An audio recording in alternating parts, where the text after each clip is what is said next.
Her ex-husband took everything in court, but when his lawyer walked into her shop, she uncovered a shocking secret. Leave you like and subscribe to support our channel. The rain battered the windows of the Portland, Oregon courthouse, each drop echoing like a drumbeat in Emily Harper's heart. The grey sky seemed to share her anguish, as if the storm outside were merely a faint reflection of the chaos churning within her. Seated at the polished wooden table, she gripped its edge so tightly her knuckles ached, the joints pale against her skin. Her chest rose and fell rapidly, weighed down by a mix of anger, fear, and a betrayal that still burned like embers. The courtroom, with its mahogany walls and the musty scent of old paper, seemed to suffocate her, as if the very space conspired to keep her small. Across the room, Nathan Brooks, her ex-husband, sat with a posture that oozed arrogance. His eyes, once bright with promises of eternal love, now stared at her with cutting coldness, a subtle smile curling his lips. He seemed untouchable, shielded by his wealth and the certainty that the system would always tilt in his favor. Beside him, his attorney, Daniel Pierce, adjusted the knot of his tie, his face a mask of professionalism. Dressed in an impeccable navy suit, he appeared oblivious to the emotional weight of the moment, as if dismantling lives was just another task on his schedule. For Emily, though, it was everything. Every argument Daniel had presented during the trial had been a knife to her core. He'd dissected her life with ruthless precision, turning her attempts to defend herself into ashes. Each of his words, articulate, sharp, unrelenting, had exposed her weaknesses, questioned her integrity, and reduced her pain to a convenient narrative for Nathan. She could still hear the echoes of his questions. "Do you admit you relied financially on Mr. Brooks?" Or, "Isn't it true that the estate was built solely through his efforts?" Each phrase was a blow, and now, as she awaited the verdict, Emily felt the ground slipping beneath her feet. The judge, a middle-aged man with thin-rimmed glasses, cleared his throat, the sound slicing through the tense silence.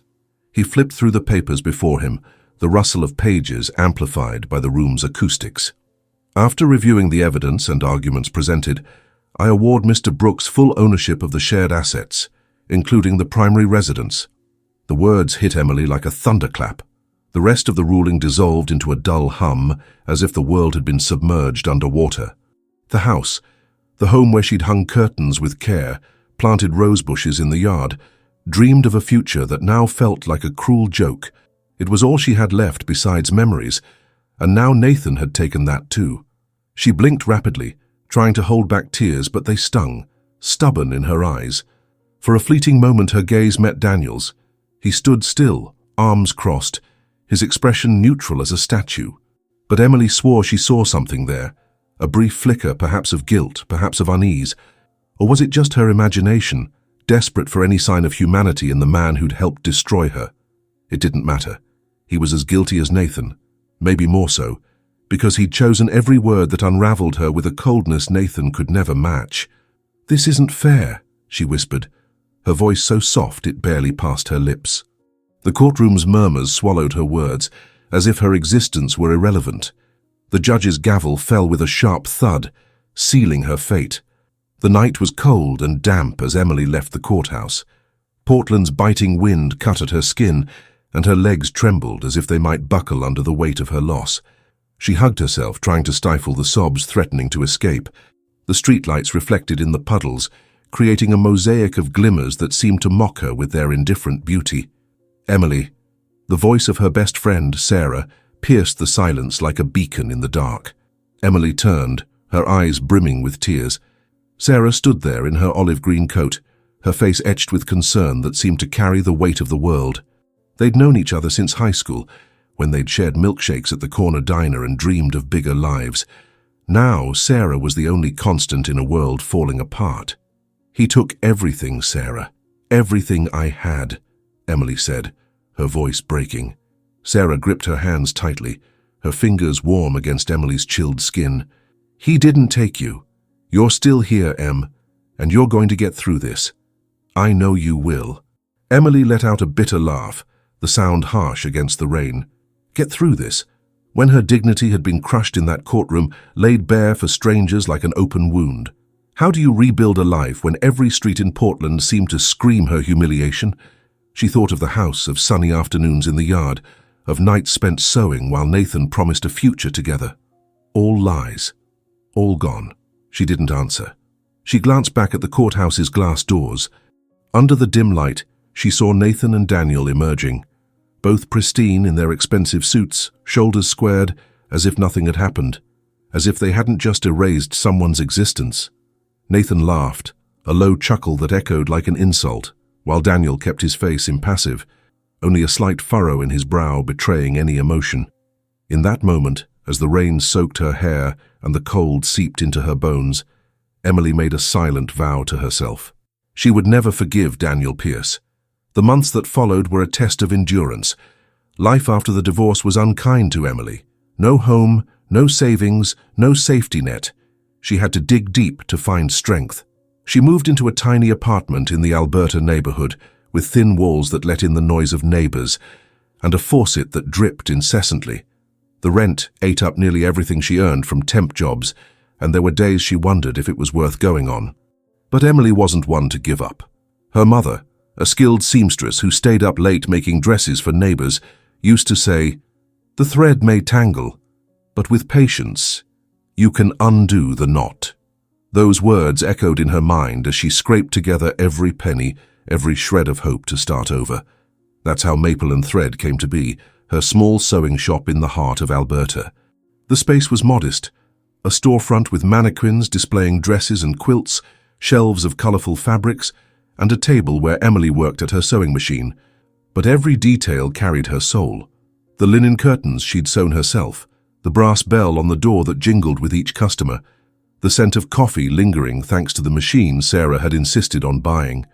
Every piece that left the shop, a blanket for a baby, a tailored wedding dress, was more than a product. It was a piece of her fight, proof she could still create beauty after so much pain. Portland embraced Maple and Thread with the warmth of its community. The neighborhood's residents, with their wool coats and bicycles propped on sidewalks, began to frequent the shop, bringing stories and orders that filled Emily's days. There was Mrs. Larson, an elderly woman who requested alterations on her vintage skirts, sharing tales of the 60s between laughs. There was the young couple ordering curtains for their first apartment, their eyes bright with dreams. Each interaction reminded her that life went on, even when it felt impossible. But fate, with its cruel sense of humor, wasn't ready to let Emily rest. On a rainy morning, as she organized bolts of fabric on the counter, the bell above the door chimed, its cheerful sound clashing with the day's heaviness. Emily looked up, her automatic welcome smile already forming. "Welcome to Maple and Thread. How can I—" The words died in her throat. There, shaking water from his grey coat, stood Daniel Pierce, the man who'd torn her life apart. He looked so out of place, his polished shoes stark against the worn wooden floor, that for a moment Emily thought she was hallucinating. But no, it was him in the flesh, standing in her shop's entrance, his face marked by a surprise that mirrored hers. His brown hair was damp, clinging to his forehead, and his eyes, a deep grey she'd never forgotten, met hers with an intensity that made her step back. "Emily," he said, his voice tentative, as if testing the weight of her name in the air. The sound of her name on his lips was like a punch. It was an intrusion, a reminder of every humiliation endured in that courtroom. Her blood boiled, heat rising up her neck, her hands clenching into fists. "What are you doing here?" she asked, her voice sharp as scissors slicing fabric.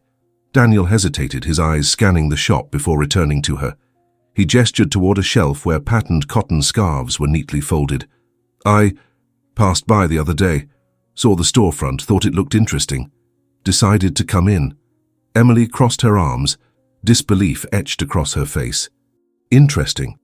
A lawyer like him, who probably spent more on a suit than she earned in a month, walking into her humble sewing shop out of curiosity. It was almost laughable, if it weren't so insulting. "You ruined my life defending that creep, and now you want to buy a scarf," she said, each word dripping venom. Daniel sighed, running a hand through his wet hair, a gesture that seemed more nervous than calculated. "Emily, I didn't—" "Get out," she cut in, pointing at the door. "Get out now." "Please, just let me—" "I said get out," she shouted, her voice echoing in the small space. The silence that followed was thick, almost tangible.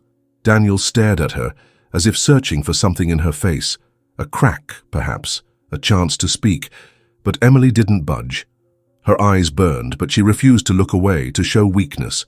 Not in front of him. He nodded slowly, his shoulders slumping slightly. "All right," he murmured. And then he left, the bell's chime lingering behind him, a sound that mocked the tension left in the air. Emily stood frozen, her chest heaving with uneven breaths. Her hands trembled, and she had to brace herself against the counter to stay upright. The lavender scent that filled the shop, from sachets she'd sewn herself, now felt cloying, mixed with the weight of memories Daniel had dragged back. She closed her eyes, trying to erase the image of him there, trying to convince herself it was just a one-off, a glitch in fate. But deep down, a nagging voice told her otherwise. Daniel Pierce's presence wasn't an accident, and she was right. The next day, Emily threw herself into work to drown out the unease. She'd ordered new fabrics, soft cottons and a blue linen that reminded her of summer skies, and needed to finish a quilt for a client due by week's end. The shop was quiet, save for the gentle hum of her sewing machine and the patter of rain against the window. She loved these moments, when the world outside faded, and all that remained was the rhythm of her hands guiding the needle, creating something solid from scattered pieces. It was as if each stitch was a small victory, a way to sew not just fabric, but the fragments of her own life. She was so focused, she almost missed the bell's chime.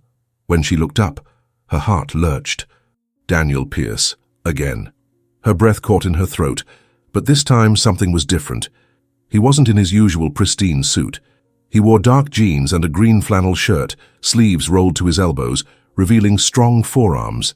His hair was slightly mussed, as if Portland's wind had played with it. He looked human, vulnerable even, and that disarmed her for a moment. He hesitated at the entrance, as if bracing for another eviction. "Can we talk?" he asked, his voice low, almost pleading.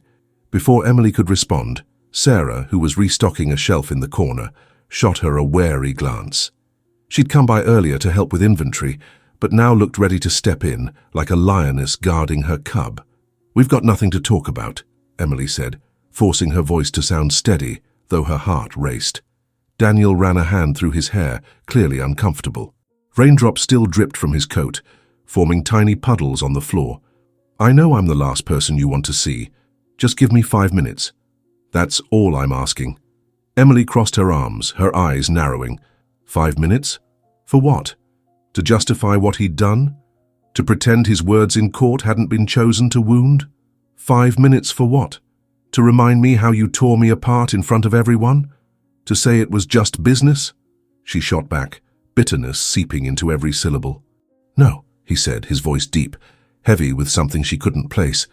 "I just want to explain. She could have sent him away again, could have turned her back and kept working, as if he didn't exist. But there was something in his expression, a vulnerability she hadn't expected, that made her pause. It was as if behind the lawyer's polished facade, there was a man struggling to find the right words. Sarah touched Emily's arm lightly, a gesture that said, "I'm here." "I'll stick around if you need me," she murmured, before stepping to the back of the shop, still keeping Daniel in her peripheral vision. Emily took a deep breath, feeling the weight of the decision. 5 minutes, she said finally. "Then you're gone." Daniel nodded, relief flashing briefly across his face. Sarah slipped to the storage room, leaving them alone. The silence between them was almost solid, broken only by the rain's patter and the tick of a wall clock. Daniel glanced around, his eyes tracing the shelves of fabrics, the sewing machines, the embroidered samples hung like art. "This place, it's amazing," he said, almost to himself. "It's got you in every corner." Emily didn't respond. She just crossed her arms tighter, waiting. She wasn't there for compliments, not from him. He let out a long sigh as if gathering courage. "I never meant for things to end up like that, Emily." She laughed, a dry, humorless sound. "Sure you didn't. You were just doing your job, right? Destroying people is just another day at the office." "I did what I had to do," he admitted, his eyes locked on hers. "But that doesn't mean I'm proud of it." She raised an eyebrow, incredulous. "You're saying a lawyer like you who makes a fortune winning cases feels guilty after everything?" Daniel rubbed his face, frustration evident. "You don't get it." Emily's anger flared. Then make me get it, she snapped, her hands gesturing wildly. Explain why you stood there throwing my life away while Nathan laughed in my face. He hesitated, and that's when Emily saw it. Daniel was hiding something. It was subtle, but there, the way he averted his gaze for fractions of a second, the tension in his jaw as if every word were a minefield. Emily, he started, but stopped, as if the words betrayed him. Before he could go on, the bell chimed again, the sound cutting through the tension like a blade. Emily turned to the door and her stomach dropped. Nathan Brooks. He stood under the doorway, a smug grin spreading across his face.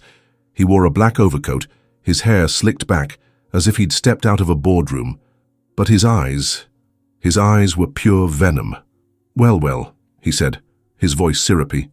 What a charming reunion. You two together again. Daniel straightened instantly, his face hardening. What do you want, Nathan? He asked, his tone firm but edged with warning. Nathan ignored him, strolling slowly to the counter. His expensive shoes clicked on the wooden floor, each step a reminder of his dominating presence. Just here to savor the irony, he said, his eyes fixed on Emily. I took everything from you, Em. Your home, your security, your future, and now look at you here with the guy who helped me do it. Emily's nails dug into her palms, anger mingling with fear. Get out, she ordered, her voice shaking but resolute. Easy, easy, Nathan said, leaning against the counter with a casualness that infuriated her. I heard your little shop's not doing so hot. Be a shame if something happened to it, right? The threat hung in the air, cold and toxic. Emily's heart pounded, her mind racing with images of everything she'd built crumbling again. You wouldn't dare, she said, more to herself than to him. Nathan leaned closer, his grin chilling. Who's going to stop me? You? He glanced at Daniel, disdain dripping from his gaze. Or him? That's enough, Nathan, Daniel said, stepping forward, fists clenched. Nathan laughed, a low, cruel sound. Pathetic, Pierce. You've really sunk this low? Coming here after what you did? Emily looked between them, confusion mixing with her anger. There was something going on, something she didn't understand. What's he talking about? She asked, her voice low, laced with suspicion. Daniel looked away, his lips pressed tight. Nathan gave a theatrical laugh. He didn't tell you, did he? Emily's chest tightened, a wave of dread rising. Tell me what? Daniel stayed silent, which only fueled her unease. Nathan's grin widened, like a predator savoring its prey. Oh, sweetheart, you have no idea. Emily felt the floor shift beneath her. There was a secret here, something Daniel was hiding, and Nathan knew exactly what it was. What had happened in that courtroom that she still didn't know? Was Maple and Thread truly at risk? Her mind spun, searching for answers, but all she found was fear. Because, for the first time, she realized her pain might not be over. It might just be starting again. The silence in the shop was deafening, as if the air itself had been drained. Nathan's words echoed in Emily's head, each syllable a stone thrown into still waters, creating ripples of doubt and fear. He didn't tell you, did he? She stared at Daniel, waiting for him to say something, anything to dispel the suspicion growing inside her. But he stood there, jaw locked, eyes shadowed with a weight she couldn't decipher. If he had nothing to hide, why wasn't he speaking? Nathan took a step back, arms spread as if enjoying a performance. Poor Emily, he said, his voice dripping sarcasm. Always so trusting, always thinking people are better than they are. First with me, now with him. Anger surged through her, hot and pulsing. What do you want, Nathan? She asked, each word an effort to keep her composure. He raised his hands, feigning innocence, but the glint in his eyes told another story. Me? Nothing. Just watching the show. You should thank me, you know. If it weren't for me, you wouldn't have this. He looked around, disdain clear. This charming little shop. Emily gritted her teeth, her nails digging deeper into her skin. If it weren't for you, I'd still have a life worth living, she shot back, her voice trembling with fury. Nathan tilted his head, his smirk faltering for a split second. She saw it, even if just for a moment. He hadn't expected that strength, that defiance. During their marriage, he'd shaped her to be compliant, to yield to his whims, to believe she needed him to be whole. But here, standing in Maple and Thread, Emily was someone else, and that grated on him. Even so, he went on, regaining his arrogant tone. "You're here picking up the pieces, trying to prove something. Makes me wonder, maybe you never needed me after all." Those words hit her like an unexpected blow. For years, Nathan had made her believe she was small, inadequate, dependent. Hearing him admit, even indirectly, that she was capable without him was both freeing and infuriating. "Took you long enough to figure that out," she said, her voice steady now. Nathan's smile vanished, replaced by something darker. He didn't like seeing her like this, head held high, challenging him. During the divorce, he'd expected her to crumble, to beg for scraps.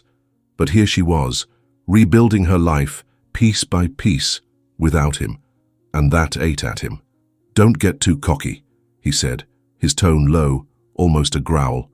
"Everything you've built could vanish in a snap." A shiver ran down Emily's spine. "Is that a threat?" she asked, trying to hide the tremor in her hands. Nathan smiled, but it was a cold, soulless smile. "Call it a heads up," he replied, before turning to Daniel. "And you, Pierce? Always the loyal defender, huh? Or—" He paused, his eyes gleaming with malice. "Maybe you've got a personal stake in this one now." Emily frowned, glancing at Daniel. "What's he getting at?" Daniel didn't answer right away. His eyes were fixed on Nathan, as if they were waging a silent war, a battle of wills Emily didn't understand. And then Nathan struck the final blow. "Tell her, Pierce, or I will." Emily's pulse raced. She looked at Daniel, willing him to deny it, to call Nathan a liar. But Daniel stayed silent, and that silence was louder than any words. "Daniel?" she asked, her voice barely a whisper. He closed his eyes for a moment, as if bracing himself. "Can we talk alone?" he asked, his voice hoarse. Nathan snorted, the sound reverberating through the shop. "Oh, sure, the lawyer needs to rehearse his lines." Emily took a deep breath, turning to Nathan with a resolve that surprised even herself. "Get out. Now." Nathan raised his hands, mocking surrender, but the smile never left his face. "I'm gone," he said, strolling slowly to the door. Before leaving, though, he looked back at Emily one last time. "Think hard about who you trust, darling. You've been burned before." The bell chimed as he left, and the silence that remained was almost unbearable. Emily turned to Daniel, arms crossed, chest tight. "Now you're going to tell me what's going on," she demanded, her voice firm but laced with emotion. Daniel ran a hand through his hair, clearly wrestling with himself. "I didn't want you to find out like this," he said finally. "Find out what?" Her patience was fraying, each second of silence feeding her distrust. Daniel exhaled sharply, his eyes meeting hers. "Nathan came to me again a few days ago." Emily's stomach twisted as if the floor had vanished. "What? He had a proposition?" Daniel went on, choosing his words carefully. "What kind of proposition?" she asked, her heart pounding. Daniel hesitated, and that pause was enough to send her fear skyrocketing. "He wanted me to ruin your reputation," he said at last. The words hit her like a punch. For a moment, she couldn't breathe, the air trapped in her lungs. "What?" she whispered, barely believing it. Daniel held her gaze, his expression heavy with regret. "Nathan doesn't just want the divorce, Emily. He wants to erase you, your shop, your confidence, your peace. He hates that you're moving on, that you've built something without him." Emily's hands shook, her mind racing with images of Nathan's cruelty. Clients disappearing, rumors spreading, Maple and Thread shutting down, all because of his sick jealousy. "And you," she started, her voice faltering. "You agreed? Is that why you're here, to destroy me again?" Daniel's eyes flashed with something raw, a pain that caught her off guard. "No," he said, firm. "I told him no." Emily blinked, thrown off, trying to process. "But you were his lawyer. You crushed me in that courtroom. I lost everything because of you." Daniel scrubbed a hand over his face, frustration clear. "I did my job, Emily. I defended my client within the rules. But what Nathan wanted now, it was too low even for me." Her throat tightened, emotions warring within her. Part of her wanted to believe him, to see truth in those grey eyes. But another part, the part still scarred from the courtroom, screamed not to trust. "Why should I believe you?" she asked, her voice trembling. Daniel stepped closer, narrowing the gap between them, but not crossing her boundaries. "Because I never wanted to hurt you." he said, his voice low, almost a whisper. "And ever since that day in court, when I saw you walk out broken, I haven't been able to stop thinking about how I was part of that, how I made you suffer."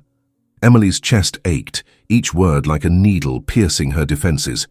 She wanted to push him away, to tell him to leave forever, but there was something in the way he spoke, in the vulnerability he didn't try to hide, that made her hesitate.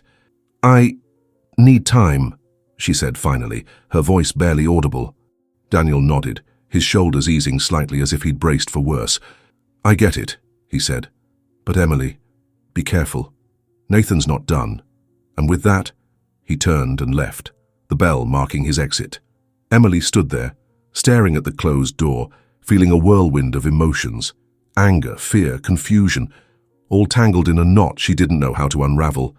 Was Daniel telling the truth? Or was this just another trick, a way to get close to her for reasons she couldn't yet see? And Nathan, what was he planning now? Fear grew like a shadow, but one thing was certain. Nathan Brooks wasn't finished with her. Night fell over Portland, cloaking the city in a veil of mist and silence. Emily lay in her bed, the apartment's ceiling a map of cracks she knew by heart. The drip of the kitchen faucet was the only sound, but her mind was elsewhere, trapped in the conversation with Daniel and the confrontation with Nathan. Every word, every look, every pause, it spun in her head like a movie she couldn't pause. Nathan wanted to ruin her reputation. Daniel had refused. If that was true, then Daniel had a moral line he wouldn't cross. In court, he'd been relentless, a master at twisting facts to win. But now, he claimed, he'd refused to sink deeper into Nathan's schemes. Why? What had changed? She rolled over, pulling the comforter to her chin, frustrated with herself. She hated to admit it, but a small part of her wanted to believe Daniel, wanted to believe the regret he claimed was real, that the man who'd shown up at Maple and Thread wasn't the same one who'd broken her months ago. But trust him? After everything? It was like asking her to dive into a lake without knowing its depth. And Nathan. Nathan was the real nightmare. During their marriage, he'd manipulated her with promises and subtle criticisms, making her doubt herself. "You're so lucky to have someone like me," he'd say, while controlling every aspect of her life, from finances to friendships. When she finally found the courage to leave him, he turned the divorce into a war, not because he wanted her back, but because he couldn't stand the idea of losing her to her own freedom. And now, even after everything, he still lurked, like a wolf waiting for the moment to strike. Emily closed her eyes, trying to push his image away, but her mind took her back to a night, months before the divorce, when she still believed she could save their marriage. They were in the living room of the house, that house that now belonged only to him, and Nathan stared at her with that look that mixed contempt and pity. "You really think you can make it without me?" he'd asked, swirling a glass of whiskey, the ice clinking against the sides. "You're nothing without what I gave you, Emily." That night, she'd cried herself to sleep, believing he was right. But now, in the darkness of her apartment, she knew the truth. She was everything without him. Maple and Thread was proof of that. Every client, every order, every hour spent sewing was a triumph over his words. Still, the fear lingered. Nathan wasn't one to bluff. If he said he could destroy everything, it was because he had a plan, and Emily couldn't afford to underestimate him. The next morning she arrived at Maple and Thread before sunrise. The Alberta neighborhood was still asleep, the streets silent except for the hum of a few early cyclists. She opened the shop, the familiar scent of new fabric and fresh coffee wrapping around her like a hug. She flipped on the lights, adjusted the quilts in the window and started her sewing machine, letting its hum fill the emptiness. Work had always been her anchor, and today she needed it more than ever. She was cutting a piece of velvet when the bell chimed. Her heart jumped, her body braced for the worst. But it was just Sarah, carrying 2 coffee cups from a local cafe. "Morning, my hero," Sarah said, setting a cup on the counter. "Got you a vanilla latte. Figured you earned it." Emily smiled, despite her exhaustion. "You're an angel," she replied, taking the cup and feeling its comforting warmth against her hands. Sarah perched on a stool, her eyes studying Emily's face. "You look like you didn't sleep," she said, blunt as always. "What happened after I left yesterday?" Emily sighed, spilling everything. Nathan's appearance, his insinuations, Daniel's confession. Sarah listened quietly, her brow furrowing with each detail. "That Nathan's a snake," she said when Emily finished. "But Daniel? I don't know him. Sounds like he's trying to make things right. Or he's playing another game," Emily countered, doubt still lodged in her chest. Sarah tilted her head, thoughtful. "Maybe. But I mean, he keeps coming back, even knowing you could kick him to the curb. That's gotta mean something, right?" Emily didn't answer. She wanted to believe it did, but the memory of the courtroom was still a raw wound. The day passed in a blur of customers and orders. Mrs. Larson came by to pick up a skirt, sharing stories of her youth in San Francisco, dancing in jazz bars. A college student ordered a custom backpack, shy but brimming with ideas. Each interaction was a reminder of why Emily loved maple and thread, but also a temporary distraction from the weight she carried. As the sun dipped low, the bell chimed again. Emily looked up, and her heart stopped. Daniel. He was there, sans suit. He wore a leather jacket and a grey tee, his hair tousled by Portland's damp wind. He looked less like a lawyer and more like a regular guy, someone who might sit at a local brewery with a craft beer and laugh at a dumb joke. "If you're here for another scarf, I'm swamped," she said, trying to keep her tone light but with a hint of caution. "And honestly, you and Nathan are killing my peace." Daniel gave a half smile, the kind that felt genuine, not rehearsed. "Fair enough," he replied, stepping to the counter. He pulled out his wallet. "So sell me a coffee or, I don't know, whatever you've got going." Emily raised an eyebrow, grabbing a cup from the machine in the back. "You don't strike me as a black coffee guy," she said, pouring it. "And you don't strike me as someone who backs down." He shot back, his eyes glinting with what looked like admiration. She paused, holding the cup, and met his gaze for a moment. "Because I'm not," she said, her voice firm. Daniel leaned slightly on the counter, studying her with an intensity that made her feel exposed. "So, why does Nathan still get to you so much?" Emily froze, the question catching her off guard. "What?" "I can see how he shakes you," he went on, his voice gentle but direct. "It's not just fear, is it? There's more to it." She pressed her lips together, looking down at the cup in her hands. Memories of her marriage flooded back, nights when Nathan made her feel small, arguments that ended with her apologizing for things she hadn't done, the sense of being trapped in a cage she'd helped build. "You don't know what I went through with him," she said, her voice low, heavy with emotion. Daniel rested his elbows on the counter, closing the distance between them. "Then tell me," he urged, his voice so kind it almost broke her. Emily's throat tightened. He was asking her to open up, to reveal her most fragile parts, to the man who'd helped destroy her. It was too much. "You really think I'd spill my heart to the guy who trashed my life?" she asked, the hurt pouring into every word. Daniel's face grew serious, his eyes locked on hers. "I didn't trash your life, Emily. I did my job. But if I could go back, I'd do it all differently."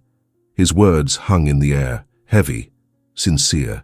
Emily wanted to dismiss them, to say they were just pretty words, but something in the way he looked at her made her hesitate. There was truth there, or at least it seemed so. She slid the coffee cup to him, trying to regain control. "That'll be $5, she said, forcing a neutral tone. Daniel chuckled softly, taking the cup. "At least you're still serving me," he teased, before taking a sip. Emily crossed her arms, keeping her guard up. "Doesn't mean I trust you." "But it means I can keep trying," he replied, his smile returning now with a spark of hope. She rolled her eyes, but inside, something shifted. A tiny crack in the wall she'd built against him. Maybe, just maybe, Daniel Pierce wasn't the monster she'd imagined. The weeks that followed were a delicate dance of emotions. Emily couldn't ignore one fact. Daniel was always around. At first, she thought it was chance. He'd show up to buy a scarf, a cushion, anything to justify his presence. But soon it was clear it was deliberate. He'd arrive with a quiet smile, ask about her work, help carry fabric bolts or fix a wobbly shelf. And despite all her resistance, Emily began to notice something dangerous. She liked having him around. There was a safety in his presence, maybe because he knew Nathan better than anyone. He understood what her ex-husband was capable of, and that somehow made her feel less alone in her fight. But the anger was still there. simmering beneath the surface. The pain from the courtroom was a wound that wouldn't heal, a reminder of how Daniel had used his intellect to dismantle her. And yet, every conversation with him, every small gesture, like when he brought her coffee on a hectic day, seemed to chip away at that hurt. One evening, after locking up Maple and Thread, Emily decided to walk to a nearby park. Portland's chilly air was sharp, but she needed space to think. The streets were quiet, lit by lamps casting golden halos on the wet sidewalks. She stuffed her hands in her coat pockets, her mind drifting between Daniel, Nathan, and the life she was trying to rebuild. She was so lost in thought, she didn't notice the feeling of being watched until it was too late. A prickle ran up her neck, and she quickened her pace, her heart starting to race. The wind carried the sound of leaves scraping the ground, but there was something else, a different rhythm, a sound that didn't belong to the night. Footsteps. Emily stopped, her heart in her throat, and turned. Nathan. He stood across the street under the faint glow of a lamp, his face lit in a way that made him look almost ghostly. His smile was calm, almost friendly, but his eyes were pure ice. "Kind of late to be out alone, Emily," he said, his voice smooth but laced with menace. Her stomach churned, anger battling fear. "What do you want?" she asked, trying to sound firm. Nathan took a step forward, crossing the street with deliberate slowness. "Just checking on you," he said, his eyes raking her up and down. "Your life looks interesting. The shop, the new friends." The way he said, "new friends," sent a shiver through her. He knew about Daniel, of course he did. "None of your business," she snapped, stepping back. Nathan laughed, a sound that made her want to run. "Oh, but it is. You think you're winning, Emily, but I'm always in control. Do you really think you can leave me and be happy?" Panic clawed at her, tightening her chest. "What's that supposed to mean?" she asked, her voice nearly breaking. Nathan tilted his head, his grin widening. "You'll find out soon enough." And with that, he turned and vanished into the darkness. Emily stood rooted, her heart racing, her body trembling. What did he mean? What was his plan? She ran home, locking the door behind her, but the fear followed, seeping into every corner of her apartment. In the silence of her room, she grabbed her phone, her finger hovering over Daniel's name. Why was she hesitating? Because calling him meant admitting she needed help. It meant trusting the man who, months ago, was her worst enemy. But Nathan was a real threat, and she didn't want to face it alone. Taking a deep breath, she hit call. The phone rang 3 times before Daniel picked up. "Emily?" His voice was steady, but tinged with worry. She closed her eyes, summoning courage. "I need to talk to you." A brief pause. "Where are you?" "Home." "Can I come over?" Emily hesitated, but the image of Nathan under the streetlight was still vivid in her mind. "Yeah," she replied finally. Minutes later, Daniel was at her door. He looked concerned, his eyes scanning her as if checking for signs of harm. Sarah, who'd stayed late to help with the project, raised an eyebrow at his quick arrival. What's going on?" she asked, sensing trouble. "He showed up again," Emily said, collapsing onto the couch, hands covering her face. Daniel's face grew stern, and he sat in the armchair across from her. "Tell me everything," he urged, his voice calm but urgent. Emily recounted every detail, the park encounter, Nathan's words, his menacing tone, the hint that he still held power over her. Daniel listened silently, fists clenched, jaw tight. When she finished, he ran a hand over his face, exhaling. "This has to stop," he said, his voice resolute. Emily looked at him, exhausted. "What do I do?" "You need a restraining order," he replied without hesitation. "He can't keep coming near you." She frowned, uncertain. "Will that really stop him?" Daniel met her eyes, his determination almost tangible. If he violates it, he's arrested. It's a clear message. He's not in charge anymore. Emily felt a weight lift, though the fear lingered. "Can you help me with it?" she asked, her voice soft. "Of course," he said, no hesitation. "I'll handle everything." Sarah, listening quietly, gave a small smile. "If the lawyer says he's got your back, I'd trust him," she said, standing. "I'm heading out, but call me if you need me, okay?" Emily nodded, and Sarah shot Daniel a quick look before leaving. Now it was just them. For some reason, Emily's heart sped up. Daniel leaned forward, elbows on his knees. "I've dealt with guys like Nathan before," he said, his voice low, steady. "Men who think they can buy the world, but they always slip up, Emily, always." She caught the personal edge in his words. "Sounds like you're speaking from experience," she said, curious despite herself. He gave a low, almost bitter laugh. "Grew up in a rough part of town. No money, no safety net. Watched my mom work as a cleaner and waitress to keep us afloat. My dad? Gone by the time I was 8. Learned early. If I wanted out, I had to fight tooth and nail." Emily stayed silent, surprised. She hadn't expected this openness, this glimpse into his past. "That's why you became a lawyer?" she asked, her voice softer now. He nodded, his eyes distant.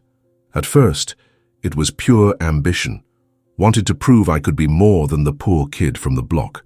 Took any case that'd get me noticed, put me in the spotlight." She could see the younger him, hungry for recognition, willing to do anything to win. It was the same drive that had crushed her in court. "But that day," he went on, his voice quieter now, "when I saw you leave the courtroom broken, something snapped in me." Emily felt a chill. "What changed?" she asked, almost afraid of the answer. He met her gaze, unflinching. "I realized I was on the wrong side, that the cost of winning can be too high." His words settled heavily. Emily hadn't expected that confession, that vulnerability. It was like he was peeling back layers, showing something she'd never imagined existed. "After that," he continued, "I swore off cases that hurt people who didn't deserve it. Rebuilt my practice from scratch, choosing clients I could defend with a clear conscience." He looked at her, raw, almost pleading to be understood. "That's why I kept coming back, Emily. I needed to make it right. And when Nathan came to me with that disgusting proposition, I knew I had to protect you." She was speechless, her heart torn between distrust and a growing urge to believe. There was sincerity in his eyes, a truth she couldn't ignore. The silence that followed wasn't awkward. It was like a space where something new could grow, something Emily didn't yet know how to name. Daniel looked away, as if he felt he'd said too much. "I should go," he said, standing. Emily nodded but didn't move. He paused at the door, hesitating. "Call me if you need anything." She smiled, a small, genuine smile. "Thanks, Daniel." He gave a slight nod and left, leaving her with a racing heart and a mind in turmoil. The weeks that followed were a slow transformation, almost imperceptible. Daniel became a constant in Emily's life. He showed up at Maple and Thread nearly every day, sometimes with a flimsy excuse, "Need a new cushion," other times just to talk. He helped with small tasks, like rearranging fabrics or ringing up a customer when Emily was swamped. And little by little, she began to look forward to those visits, to feel an emptiness when he was late. There were moments she watched him, trying to figure out who he really was, like when he laughed with Mrs. Larson, listening patiently to her stories, or when he helped a teen pick fabric for a school project, suggesting colors with a patience Emily didn't expect. They were small gestures, but they painted a different picture of the man she'd met in court. One afternoon, as Emily embroidered a blanket, Daniel showed up with a coffee, steam rising from the lid. "For you?" he said, setting it on the counter. "Figured you needed a boost." She smiled, surprised. "You're becoming a regular at the cafe, huh?" He laughed, leaning against the counter. "Just trying to keep you awake to finish that masterpiece," he said, nodding at the blanket. She looked at him, feeling warmth in her chest. It was easy to be with him, easier than it should have been. And that scared her. "You know," he started, his voice more serious now, "I don't come here just for the coffee or scarves." Emily felt the air shift, her heart beating faster. "Then why?" she asked, her voice low, almost wary. He leaned closer, his eyes locked on hers. "Because I'm falling for you, Emily." The words were like a bolt, simple and direct, but brimming with feeling. She felt her face flush, the ground unsteady beneath her. "Daniel, she started but didn't know how to go on. "I know it took me too long to see it," he said, his voice soft but steady. "But ever since I really got to know you, I can't stop thinking about how strong you are, how you took everything they threw at you and turned it into something so incredible." Emily blinked, his words echoing in places she kept locked away. Was that how he saw her? As someone strong, not the broken woman from the courtroom? I get it if you don't feel the same, he went on, straightening, as if bracing for a hit. I know what I did can't be forgiven. It's not that, she said, the words spilling out before she could stop them. I'm scared, Daniel. Scared of this, scared of getting hurt again. He nodded, understanding softening his features. I'd never hurt you, Emily. There was such conviction in his voice, such care, that she almost believed him. But her scars ran deep, reminding her to be cautious. I know you don't mean to, she said, her voice gentle. But I need time. He stepped back, giving her space, a faint hope in his eyes. I'll wait. She smiled, a smile that felt like a first step. Time moved on, and Daniel became part of Emily's world. He was there, with his quiet ways and endless patience, and slowly her walls began to crumble. One night he suggested something wild. You need a day off, he said, while helping fold fabrics. Emily laughed, incredulous. A day off? I haven't had one since I opened this place. Exactly, he replied, crossing his arms. Tomorrow, we close early and do something different. Close early? Her eyes widened. You know how many orders I'd lose? He flashed a mischievous grin. A few scarves won't break you. Trust me. And against all odds, she did. The next evening, as the sun dipped low, they locked up Maple and Thread and drove to a lake outside Portland. Daniel brought a basket with sandwiches, chips, and homemade lemonade. They sat on a blanket under an orange sky and talked for hours. He shared stories of his childhood, sneaking cookies from his mom's tin and running to avoid a scolding. Emily laughed, recounting how she'd sewn clothes for her dolls, dreaming of owning a shop one day. Under the stars, she realized something that both scared and thrilled her. She wanted Daniel by her side. That night, as he dropped her off, something shifted. She pulled him close and kissed him, a kiss full of fear, hope, and courage. When they parted, his smile was the most beautiful thing she'd ever seen. Best scarf I never bought, he teased, making her laugh. The days that followed felt like a new chapter. Emily saw the world brighter, the mornings lighter. And it all came down to Daniel. They didn't label what they were, but there was a silent certainty between them. One afternoon, he walked into the shop with an envelope. What's this? She asked, curious. The answer you've been waiting for, he said, placing it on the counter. She opened it, hands trembling. It was a restraining order against Nathan, approved. This means... It means he's out of your life, Daniel said, firm. If he tries anything, he's done. Emily felt relief flood her, tears welling up. Thank you, she whispered. He smiled, warm. Now live, Emily. Without looking back. That night she invited him for dinner at her place. She made pasta with homemade sauce, and he brought red wine. Amid laughs and stories, Daniel looked at her differently. You know how much you've changed? He asked. What do you mean? When I saw you in court, you were shattered. Now, you're the strongest person I know. His words wrapped around her like a hug. She believed them. Hours later, at her door, he paused. Emily, I want to build something with you, but only if you're ready. She took his hand, fearless. I'm ready, Daniel. His smile was confirmation that the past no longer held her. Her future started here. The end. So did you like the story? If you've watched this far and have been moved by this journey of overcoming and love, say the word love here in the comments. That way I'll know you followed it all the way to the end and loved the story. And of course I'll leave you a heart. Now don't leave the channel. The video that's appearing on the screen is just as exciting. I'm sure you'll love it. Watch it and let me know what you think.